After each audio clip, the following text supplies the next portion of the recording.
Trump ক্ষমতায় আসতেই খেলা ঘুরে গেছে। আমেরিকা ঢাকাকে একেবারে আর্থিক সাহায্য পাকাপাকিভাবে বন্ধ করে দিল।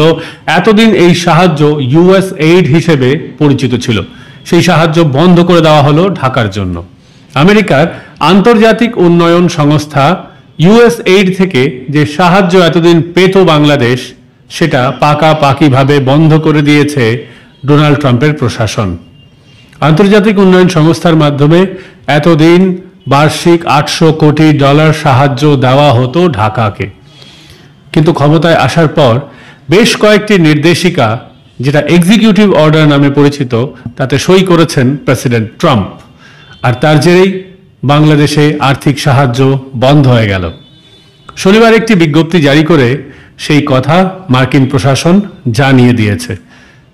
বাংলাদেশের সঙ্গে চুক্তি, প্রকল্প বাতিল, সবটাই একেবারে নির্দেশিকা জারি করে জানিয়েছে ওয়াশিংটন। যেটা জানা গেছে, ইসরায়েল আর মিশর এরাই তালিকার বাইরে। এই দুটি দেশ শুধুমাত্র সাহায্য পাবে, সব ধরনের আর্থিক সাহায্য। বাকি সমস্ত দেশের জন্য আর্থিক সাহায্যের দুয়ার বন্ধ করেছে ট্রাম্পের প্রশাসন। আমেরিকার বিদেশ সচিব মার্কো রুবিও জানিয়েছেন, নতুন করে সাহায্যের বিষয়গুলি অনুমোদিত না হওয়া পর্যন্ত এই সাহায্য পাওয়া যাবে না। তবে ভারতের ক্ষেত্রে অনুদান জারি থাকবে কিনা সেই বিষয়ে এখনো পর্যালোচনা করছে নয়াদিল্লির আমেরিকান দূতাবাস। তবে ঢাকার জন্য সাহায্য বন্ধ হওয়ায় বিপদ বেড়েছে ভারতের এই প্রতিবেশী দেশটির। কারণ দেশের শিল্প ও বাণিজ্যের হাল খারাপ, বস্ত্রশিল্পে লগ্নির হাল একেবারে বেহাল, আন্তর্জাতিক লগ্নিতে টান পড়েছে। কারণ দেশে রাজনৈতিক স্থিতিশীলতার বড়ই অভাব। কে কখন সরকারে থাকবে আর কে কখন চলে যাবে বোঝাই যাচ্ছে না। এই ডামাডোল পরিস্থিতিতে যারা আন্তর্জাতিক ব্যবসায়ী মহল, তারা বাংলাদেশে নতুন করে আর লগ্নি করতে চাইছে না। এমতাবস্থায় মোহাম্মদ ইউনূস জনগণের উপরে ট্যাক্সের বোঝা চাপিয়েছেন। তাতে দেশের কোষাগারের হাল ফিরুক বা না ফিরুক, মানুষের পকেটে খুবই টান পড়েছে।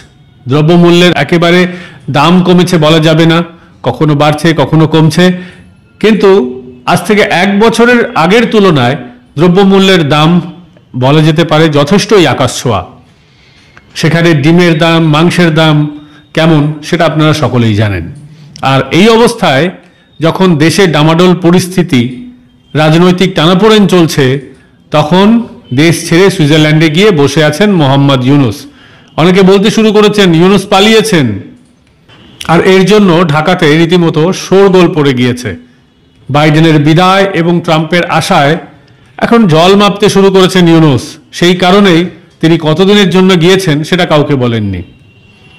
তিনি জানেন যে বাইডেনের সঙ্গে বন্ধুত্ব এবার তার জন্য ভারী পড়তে চলেছে। কারণ ক্ষমতায় আসার পরেই বাংলাদেশের প্রতি যে মনোভাব হবে ট্রাম্পের, সেটা তিনি বুঝিয়ে দিয়েছেন। হিন্দুদের ওপর অত্যাচারের বিষয়ে সরব হয়ে একেবারে খুল্লা ট্রাম্প জানিয়ে দিয়েছেন তার মনোভাব। এবং ক্ষমতায় এসেই এক্সিকিউটিভ অর্ডার সই করে তিনি বুঝিয়ে দিয়েছেন ট্রাম্প জমানায় ঢাকার বিপদ কমার কোনো ইঙ্গিত নেই। স্বাভাবিকভাবেই চুপটি করে সুইজারল্যান্ডে চলে গিয়েছেন ইউনূস। হয়তো বোঝার চেষ্টা করছেন এই মুহূর্তে দেশে ফেরা তার পক্ষে ভালো হবে কিনা। বিএনপিকে ক্ষমতা হস্তান্তর করতে হবে, কারণ বিএনপির তারেক রহমানের বিরুদ্ধে মামলা ধীরে ধীরে খারিজ হয়ে যাচ্ছে। আজ হোক বা কাল ভোট করাতে হবে।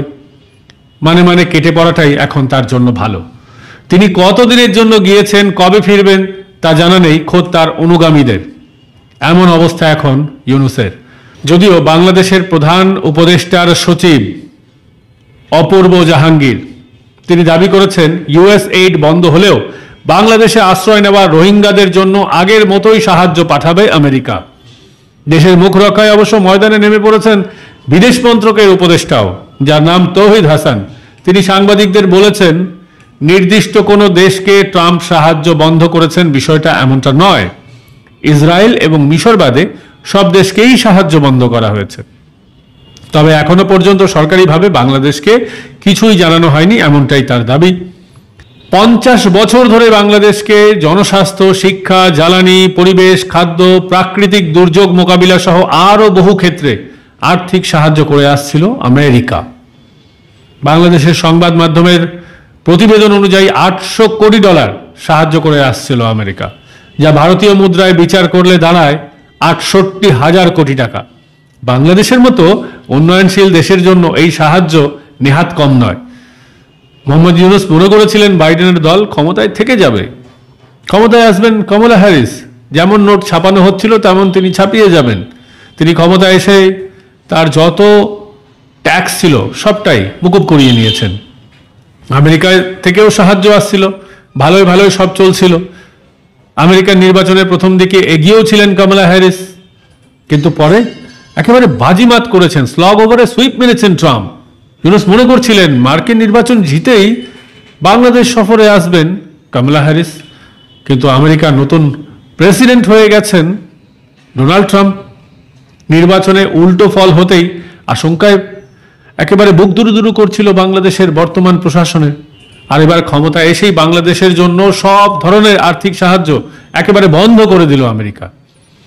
যেদিন ট্রাম্প এই এক্সিকিউটিভ অর্ডার সই করছেন তখন সে দেশেই ছিলেন ভারতের বিদেশমন্ত্রী ডক্টর এস জয়শঙ্কর। ফলে একথা পরিষ্কার হয়ে গেছে, ভারতের সঙ্গে শত্রুতা করে নিজের পায়ে নিজেই কুড়ুল মেরেছে ঢাকা। দর্শকরা, আপনাদের এ বিষয়ে কি মতামত কমেন্ট করে জানাতে পারেন। ভিডিও ভালো লাগলে লাইক, শেয়ার অ্যান্ড সাবস্ক্রাইব করতে ভুলবেন না। সাবস্ক্রাইব করার পাশাপাশি বেল আইকনে প্রেস করে দেবেন যাতে ভিডিও নোটিফিকেশন আপনারা সঙ্গে সঙ্গে পেয়ে যান। এতক্ষণ আমি পঙ্কজ বিশ্বাস আপনাদের সঙ্গে ছিলাম এবং আপনারা দেখছিলেন মাধ্যম।